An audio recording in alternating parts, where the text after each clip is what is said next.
আসসালামু আলাইকুম। আজকে অনুষ্ঠিত হয়ে যাওয়া জিএসটির বি ইউনিটের 2024-25 শিক্ষাবর্ষের ইংলিশ প্রশ্ন সমাধান করব। প্রশ্ন আছে 35টা। আমি প্রত্যেকটা প্রশ্নের প্রয়োজনীয় ব্যাখ্যা বিশ্লেষণ তোমাদেরকে দেখিয়ে যাব, তবে কোনোভাবেই সময়ের অপচয় করব না ইনশাআল্লাহ। 35টা প্রশ্ন শুরু হয়েছিল প্যাসেজ দিয়ে, বাট আমি প্যাসেজ থেকে যে 3টা প্রশ্ন আসছে এটা শেষ দিকে দেখাবো। ওকে, আমাদের প্রথম যে প্রশ্নটা, he walked dash the street without looking. খুবই ইজি কোয়েশ্চেন। বলছে সে রাস্তা পার করেছিল না তাকায়া। এখন এই 4টা অপশনে আমি জানি কেউ কোনোভাবেই এ বি ডি নিবা না, উত্তরে নিশ্চয়ই আমরা নিব across. He walked across the street without looking, না তাকায় সে রাস্তা পার করেছিল। Next question, what is the antonym of expand? Expand শব্দের বিপরীতধর্মী ওয়ার্ড কোনটা? এক্সপান্ড মানে প্রসারিত করা, বিস্তৃত করা।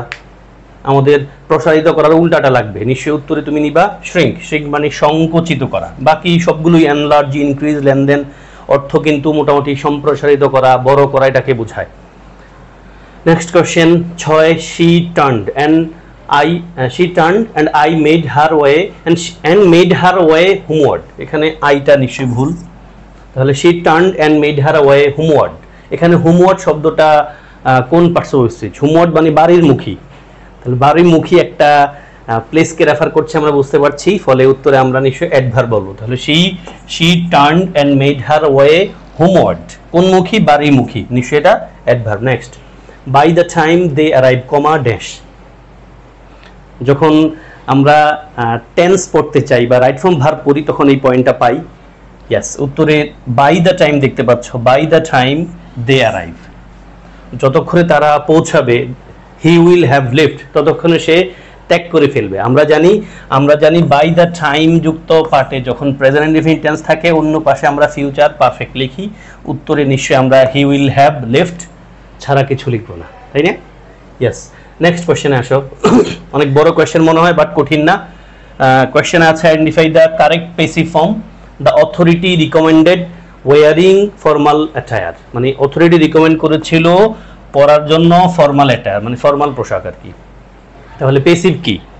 নিশ্চয়ই আমরা বুঝতে পারছি, রিকমেন্ড করেছিলেন ওয়ারিং ফর্মাল অ্যাটায়ার, এটা আমাদের অবজেক্ট মোডে আছে, এটা সাবজেক্ট বানাইতে পারলে ভালো লাগবে।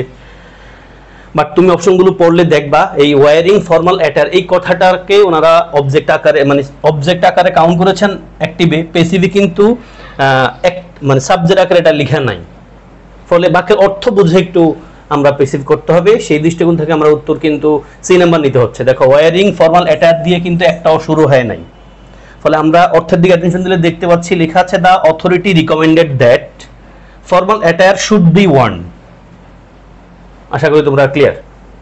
নেক্সট কোশ্চেন, বাক্যটা যদি উত্তর এমন হইতো আমাদের কাছে বেশি ভালো লাগতো, যে the authority recommended wearing formal attire, ভালো লাগতো wearing formal attire was recommended by the authority. আমাদের প্যাটার্নে একবার নর্মাল পেসিভ সেন্টেন্স, বাট ওই প্যাটার্নটা তোমরা জান নাই, ভিন্ন একটা প্যাটার্ন লিখেছেন, যেটাতে আমরা অবশ্যই সি নাম্বার ছাড়া কোনোটাকে পছন্দ করতে পারবো না।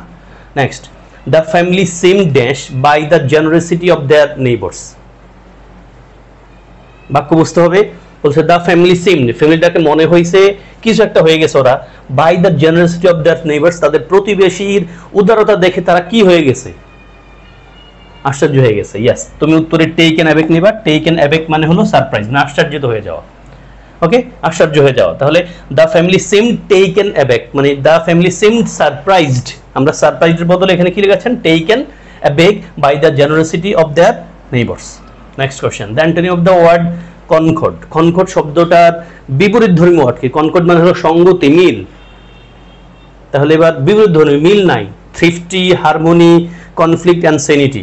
জানি উত্তরে তুমি চুজ করেছ কনফ্লিক্ট। কনকর্ড মানে হলো সঙ্গতি, মিল আছে, আর কনফ্লিক্ট মানে হলো দ্বন্দ্ব, সংঘাত, তার মানে মিল নাই।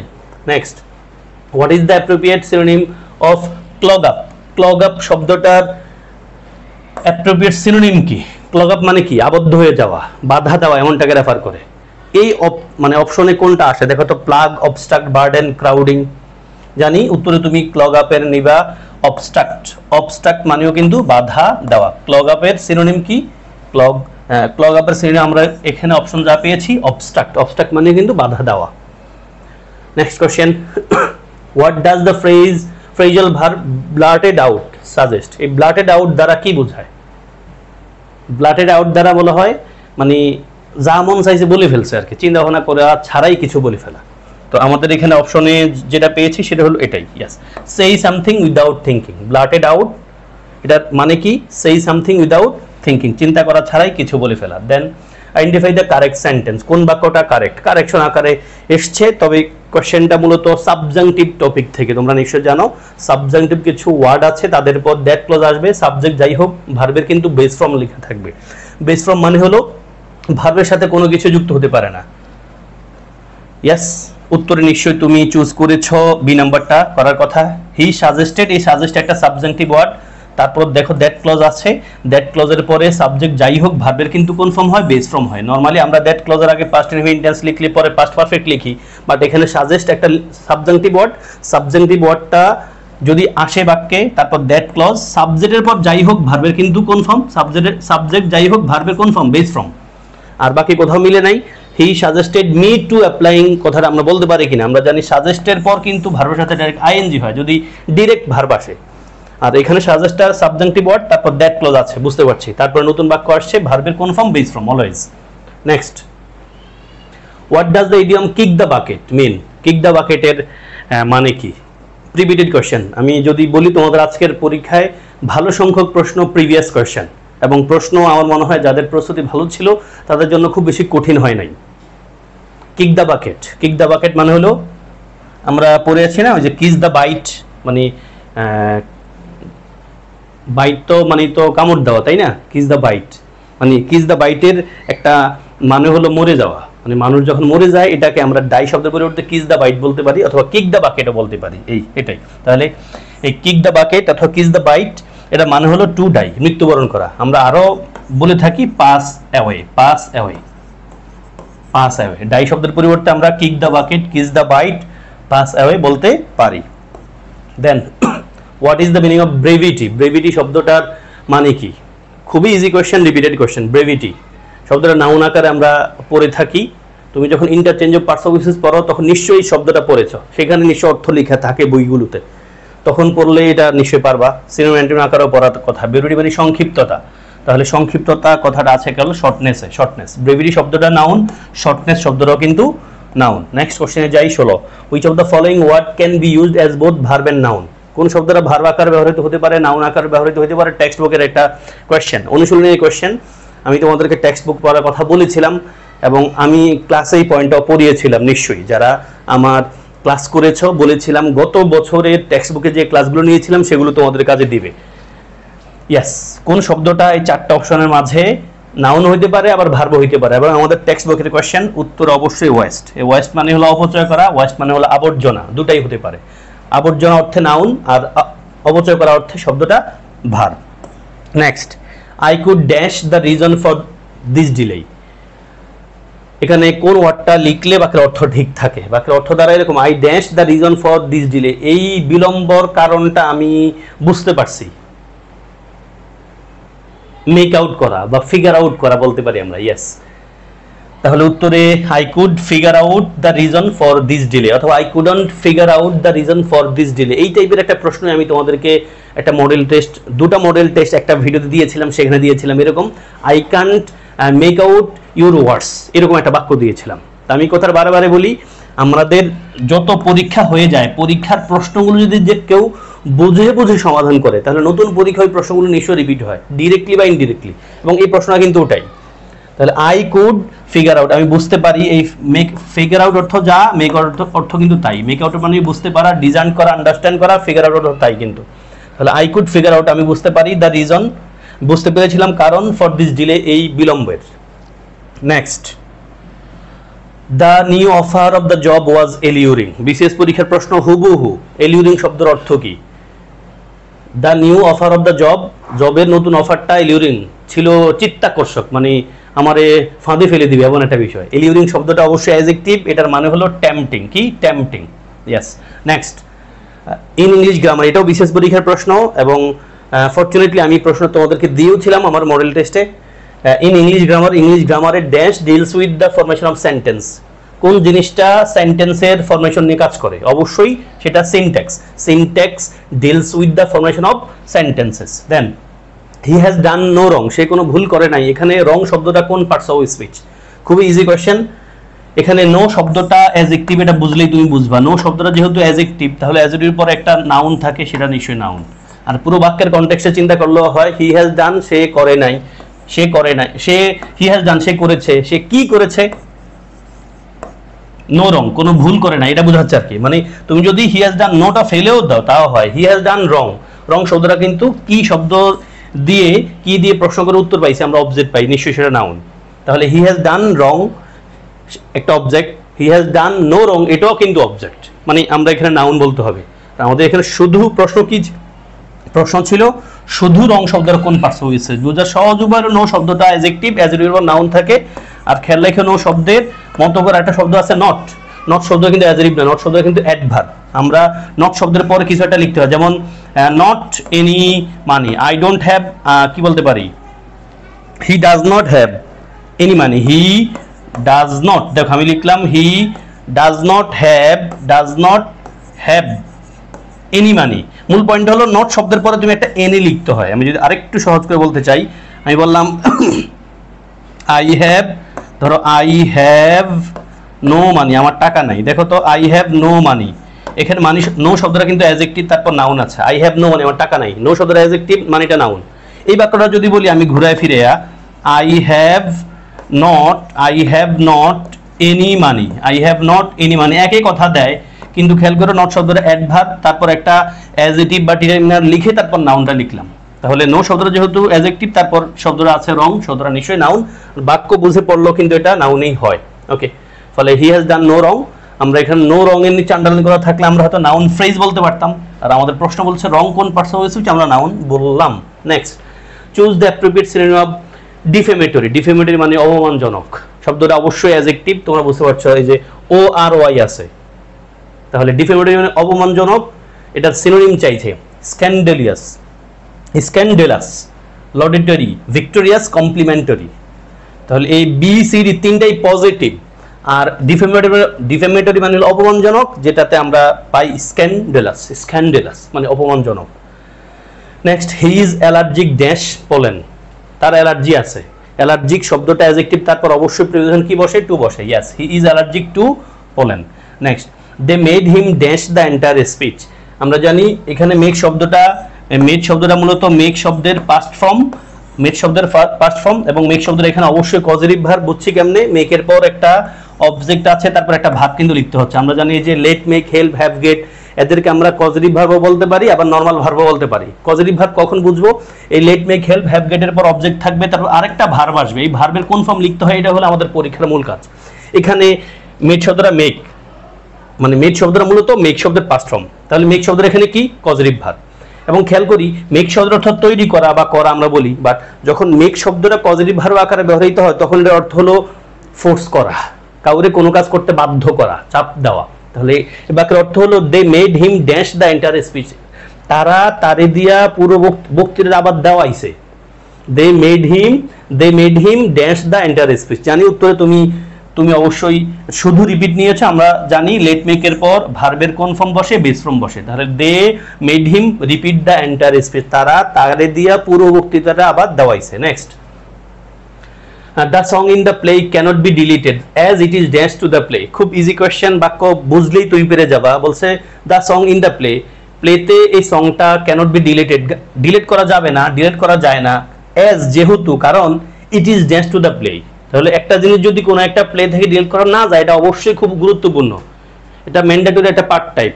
ইন্ট্রিগাল পার্ট বলতে পারি আমরা, আমাদের অপশনে দেখো ইন্ট্রিগাল পার্ট লেখা আছে, মানে এটা জরুরি, এটারে ফেলা যাবে না। ট্রিভিয়াল মানে কিন্তু গুরুত্ব নাই, ইনডিফারেন্ট মানে কিন্তু উদাসীন, ইন্টারভিন মানে হলো হস্তক্ষেপ করা হয়েছে এমন, মিলে না। তার মানে এই সংটা প্লেতে এত গুরুত্বপূর্ণ যে এটা ডিলিট করা যায় না। তাহলে এই গুরুত্বপূর্ণ কথাটা এখানে কোন অর্থ নিতে পারি আমরা? ইন্ট্রিগাল, অবিচ্ছেদ্য। And 25th, if you had followed the rules, অবশ্যই এটা পেরেছো, থার্ড কন্ডিশনাল থেকে এসেছে। if you had followed, if যুক্ত অংশ পাস্ট পারফেক্টে আছে, অন্য ভাষায় আমরা would, could, might, have, V3 লিখবো। দেখো would, could, might, have, V3, would, could, might, হ্যাঁ বাবা B3 কোথায় আছে? কেবল ডি নম্বরেই আছে, ফলে উত্তর নিশ্চয় ডি নিয়েছ। If you had followed the rules, যদি তুমি রুল ফলো করতা, you would not have been disqualified, তুমি ডিসকোয়ালিফাইড হইতা না। 26 এ দেখো ড্যাশ ইউর ইনস্ট্রাকশনস, এই টাইপের একটা প্রশ্ন আমরা প্র্যাকটিসেও করেছিলাম। Dash your instruction, we have closed your bank account, আমরা পড়েছিলাম কি যেন, বাট কি যেন, বাট ইউর অ্যাসিস্ট্যান্স, হ্যাঁ বাট ইউর অ্যাসিস্ট্যান্স হি অথবা I might not have pass the exam, এরকম একটা প্রশ্ন করেছিলাম। এই বাক্যটা কিন্তু একবার ওই প্যাটার্নে, বাক্যের অর্থ বুঝতে হবে। Dash your instruction, we have closed your bank account, অবশ্যই উত্তরে বলতে হবে আমরা সি নাম্বার, মানে in accordance with your instruction, মানে আপনার ইনস্ট্রাকশন অনুযায়ী, অনুসারে, in accordance with your instruction we have closed your bank account, আমরা আপনার ব্যাংক অ্যাকাউন্ট কি করছি, ক্লোজ করে দিছি। That cannot be avoided is, কোন জিনিসটা অ্যাভয়েড করা যায় না, ওই জিনিসটা ইংলিশে কি বলি আমরা? Inevitable, ইরিপেয়ারেবল, incomparable, ইনডিসপিউটেবল। অবশ্য যেটা আমরা অ্যাভয়েড করতেই পারি না, অবশ্যই হবে, অপরিহার্য, সেটাকে আমরা বলি ইনএভিটেবল। ইনএভিটেবল মানে কি, এটা ঘটবেই ঘটবে, এটার কোনোভাবে এড়ানো যাবে না, তাহলে that cannot be avoided is inevitable. Which of the following sentence is correct, কোন বাক্যটা কারেক্ট? সাবজেক্ট ভার্ব এগ্রিমেন্ট পারলে এটা খুব সহজ কোয়েশ্চেন, এবং এটা রিপিটেড কোয়েশ্চেন, একটু পজ করে চিন্তা করতে পারো। আমরা উত্তর যদি দেখতে চাই, দেখো দ্য লিস্ট অফ আইটেমস, আমাদের সাবজেক্ট এটা ভার্ব আর মিলে কিনা আমরা দেখছি। আমরা জানি প্রিপোজিশন আগে শব্দটা মূল সাবজেক্ট যেটা ভার্ব নির্ধারণ করে, লিস্ট শব্দটা সিঙ্গুলার, তাহলে ভার্বটা সিঙ্গুলার হওয়া উচিত, নাই, ফলে এটা বাদ। বিন আমরা দেখি neither the teacher not the students, আমরা জানি নেইদার নট দিয়ে যদি দুই সাবজেক্ট যুক্ত হয় তখন সেকেন্ড সাবজেক্টটা ভার্ব নির্ধারণ করে, তাহলে স্টুডেন্টস প্লুরাল আছে, ওয়ার প্লুরাল আছে, এটা আমরা রাখতে পারি ঠিক আকারে। সি নাম্বারে ইচ অফ দ্য প্লেয়ার্স, এই পুরোটাই আমাদের সাবজেক্ট, আমরা জানি one of, each of, either of, neither of হলে পরে ভার্বটা কি হয়, সিঙ্গুলার হয়, তাহলে হ্যাভ না হ্যাজ হলে আমরা ধরতাম। The dogs in the backyard, তাহলে এই পুরোটাই আমাদের সাবজেক্ট, প্রিপোজিশন আগেরটা কিন্তু ডগস কিন্তু প্লুরাল, ভার্ব হইতে হবে প্লুরাল, ভার্বের সাথে এস বাই এস না থাকলে হয় প্লুরাল, ফলে এটাও বাদ। ফলে আমি জানি উত্তরে তোমরা অবশ্যই বি নাম্বারটাকে চুজ করেছো, এছাড়া উত্তর নাই। নেইদার দ্য টিচার নর, আইদার অর, নেইদার নট দিয়ে দুই সাবজেক্ট যুক্ত হলে সেকেন্ড সাবজেক্টটা ভার্ব নির্ধারণ করে, প্লুরাল আছে, কারেক্ট। 29 অনেক বড় বাট কঠিন না, কিন্তু এটা কোথায় থেকে, ভয়েস থেকে আসা প্রশ্ন। বলছে the authorities must address the authorities, আমাদের সাবজেক্ট, মাস্ট অ্যাড্রেসটা আমাদের ভার্ব, আর এই পার্টটা অবজেক্ট, খুব সহজ, যদি অনেক বড়। তাহলে দিজ এনভায়রনমেন্টাল ইস্যুস ইমিডিয়েটলি, পুরোটা অবজেক্ট পার্ট, তাহলে অবজেক্টটা সাবজেক্টে বসাও। আর আমরা জানি প্যাসিভ সেন্টেন্সে অবশ্যই ভার্বের পাস্ট পার্টিসিপাল ফর্ম লাগে, আগে একটা বি ভার্ব লাগে। মাস্ট যেহেতু মডেল অক্সিলারি, মাস্টের পর একটা বি লিখবো, আর অ্যাড্রেসে 3 নম্বর ফর্ম বানাই দেবো, মাস্ট বি অ্যাড্রেসড। উত্তরটা হবে these environmental issues must be addressed immediately, আমরা পরে দিতে পারি। ফলে দেখো উত্তর কিন্তু তুমি এ নাম্বার ছাড়া কোনোটা নিতে পারবে না। দিস এনভায়রনমেন্টাল ইস্যুস, দেখো এটারে শুরুতে রাখছে ওনারা, মাস্ট বি অ্যাড্রেসড, আর বাকি কথাটা আছে, মাস্ট বি অ্যাড্রেস কোথাও আছে, আর দেখো মাস্ট বি অ্যাড্রেস আছে, মাস্ট হ্যাভ দরকার নাই তো আমাদের, মাস্টের পর শুধু একটা বি দিব, বি। নিশ্চয়ই উত্তর পেরেছো, এ নাম্বার। 30 হিজ গট, মানে he has got a sharp dash, এটা তুমি ক্লু দেখে বুঝবা, বাক্যের অন্য পার্টটা পরে বুঝবা আসলে এখানে কোন ওয়ার্ডটা লিখলে হয়। He has got a sharp, তার আছে একটা মানে তীক্ষ্ণ ধারণা কি, হি মাইট জাস্ট গট ইনটু ট্রাবল, মানে সে সমস্যায় পড়তে পারে, if he is not careful, যদি সে কেয়ারফুল না হয়। কোন জিনিসটা থাকলে সে সমস্যা পড়তে পারে, এখানে টাং, ইয়েস, উত্তরে আমরা নিশ্চয়ই টাং নিব। He has got a sharp tongue, তার আছে একটা ধারালো, তীক্ষ্ণ একটা জিহ্বা, যেটা তার বিপদে ফেলতে পারে যদি সে সচেতন না হয়। মোটামুটি এই ছিল আমাদের প্রশ্ন, তবে আছে আরো আছে। My cousin dash chicken pox this weekend, কি লিখবা? একটা ইডিয়মস আকারে আমরা পড়ে থাকি, কামের সাথে কি কি প্রিপোজিশন বসলে অর্থ চেঞ্জ হয়, এটা চট্টগ্রাম বিশ্ববিদ্যালয়ের এই ইউনিটেড আসা প্রশ্ন। ইয়েস, উত্তরে আমরা লিখবো my cousin came down with chicken pox this weekend. এই কাম ডাউন উইথ মানে হলো কোনো একটা নির্দিষ্ট রোগ দ্বারা আক্রান্ত হওয়া, কাম ডাউন উইথ মানে কোনো একটা নির্দিষ্ট রোগ দ্বারা আক্রান্ত হওয়া। দেখো লিখা আছে কাম ডাউন উইথ চিকেন পক্স, তাহলে my cousin came down with chicken pox this weekend. Next, the passive voice of she made me do the interesting job, খুব ভালো একটা টাইপের কোয়েশ্চেন। ভয়েস থেকে এই টাইপের প্রশ্নগুলো আমাদেরকে বিপদে ফেলে, মানে নর্মাল প্যাটার্ন একটু বাইরে, কঠিন না যদিও। দেখো এই মেক, দেখো আমরা একটু পড়ে আসছি, মেকের পর অবজেক্ট আছে, ভার্বের বেস ফর্ম আছে। অ্যাক্টিভ সেন্টেন্সে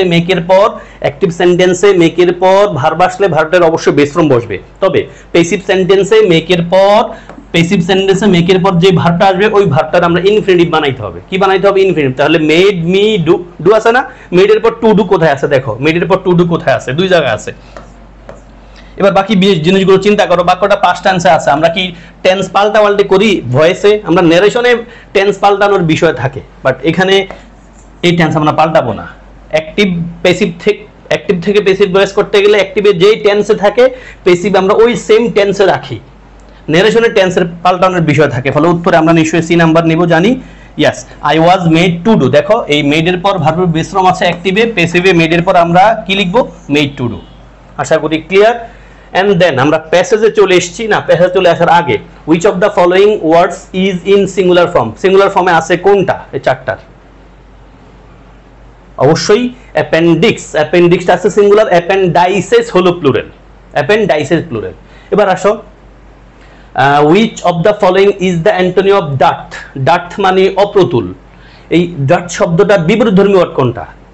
বেশি আছে প্রতুল, যেটাকে আমরা বলতে পারি।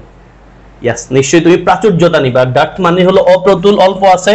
ডেফিসিয়েন্সি, শর্টেজ, স্কার্সিটি তিনটাই কিন্তু dirt শব্দের সিনোনিম। আর অ্যাবান্ডেন্স মানে হলো অনেক বেশি আছে, প্রাচুর্যতা। and what does innate mean? innate মানে কি? innate মানে হলো জন্মগত, মানে এমনি এমনি, যেটা ন্যাচারালি হয়। তাহলে আমরা কোন ওয়ার্ডটা নিব এখানে? what does innate mean? innate মানে হলো something that is natural or inborn, যেটা স্বাভাবিকভাবে হয়, ইনবর্ন হয়, মানে এটা খুব করে চেষ্টা করলে হয় না, অটোমেটিক্যালি কারো ভিতরে থেকে যায়, হয়ে যায়। এবার আমরা প্যাসেজে যাব। প্যাসেজটা খুবই সহজ, তোমরা পারা কথা, যদিও অপশনগুলো খুব বড় বড় ছিল, প্যাসেজটা সহজ ছিল। which factor directly contributed to the Rohingya migration? আমি যেভাবে প্যাসেজ পড়াই, প্যাসেজ না পড়ে আগে প্রশ্নগুলো পড়া, যেন প্যাসেজ পড়তে গেলে বুঝি আমার কোথায় কোথায় আমার উত্তর আছে। পুরো প্যাসেজ আমার হয়তো লাগবেও না, এবং আমাদের এই প্যাসেজে এটাই দেখবো আমরা।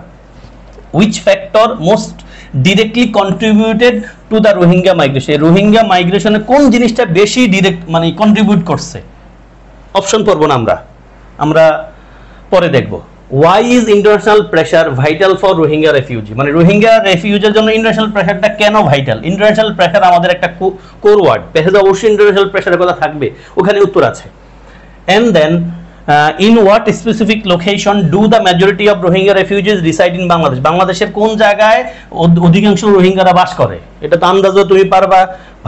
ভাষাঞ্চল, সন্দ্বীপ, চট্টগ্রাম নাকি কক্সবাজার? তুমি এমনও পাইতে যাইবা, তারপর প্যাসেজ পড়া উচিত, কারণ প্যাসেজ আবার ভুল অন্য কথা থাকলে ওটাও লিখতে হবে। Quick, migration refers to the movement of people from one place to another, often driven by factors such as conflict, economic hardship or the search for better living conditions. এবার আসো, the Rohingya crisis is a key example of forced migration driven by military persecution in Myanmar. বুঝছো কিনা? আমার উত্তর পেয়ে গেছি এখানে। আমি এটা ধরে একটা উত্তর দেখাই। দেখো প্রথম প্রশ্নটা, which factor most directly contributed to the Rohingya migration?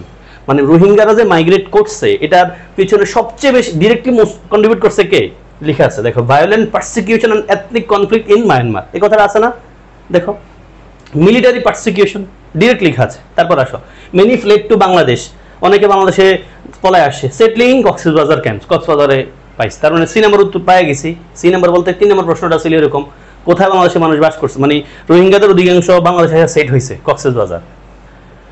And then despite international supports, দেখো ইন্টারন্যাশনাল সাপোর্টের কথা চলে আসছে। ডিসপাইট ইন্টারন্যাশনাল সাপোর্ট সত্ত্বেও দে ফেস ডায়ার কন্ডিশন, তারা খুব খারাপ কন্ডিশন ফেস করছে। অ্যান আনসার্টেন ফিউচার, একটা অনিশ্চিত ভবিষ্যৎ তারা ফেস করছে। দ্য অনলি হোপ, একমাত্র আশা ফর দেম, তাদের জন্য is a safe and dignified return to Myanmar, তাদের জন্য একমাত্র আশা হলো তাদেরকে নিরাপদ এবং সম্মানসূচক ফিরে যাওয়ার এই ব্যবস্থাটা মায়ানমারে। এই কথাটা আছে না পেহেজে? দেখো ভাই, মানে এই প্রশ্নে why is international pressure vital for Rohingya refugees? উত্তর আছে দেখো, to ensure that their return to Myanmar is safe। আমরা বলেছিলাম প্যাসেজে কথাটা যেভাবে লেখা থাকবে প্রশ্নে হুবহু লেখা থাকবে না ওটা, বাট আইডিয়াটা সেম থাকবে, এটাই লেখা আছে দেখো, to ensure that their return to Myanmar is safe। এটা হলো ইন্টারন্যাশনাল প্রেসার গ্রুপটা কেন জরুরি রোহিঙ্গা রেফিউজির ক্ষেত্রে, যেন তারা নিরাপদে ওখানে ফিরে যেতে পারে। এই কথাটা আমাদের প্যাসেজে ডিরেক্ট আছে। The only hope for them is a safe and dignified return to Myanmar। মোটামুটি এই ছিল তোমাদের জন্য আজকের 35টা প্রশ্ন সমাধান। আশা করি প্রশ্ন সমাধান ক্লাসটা দেখে তোমাদের উপকার হয়েছে। একটা রিয়াকশন দিও, বন্ধুদেরকে ছোটদেরকে দেখার সুযোগ করে দিও। আসসালামু আলাইকুম ওয়া রাহমাতুল্লাহ।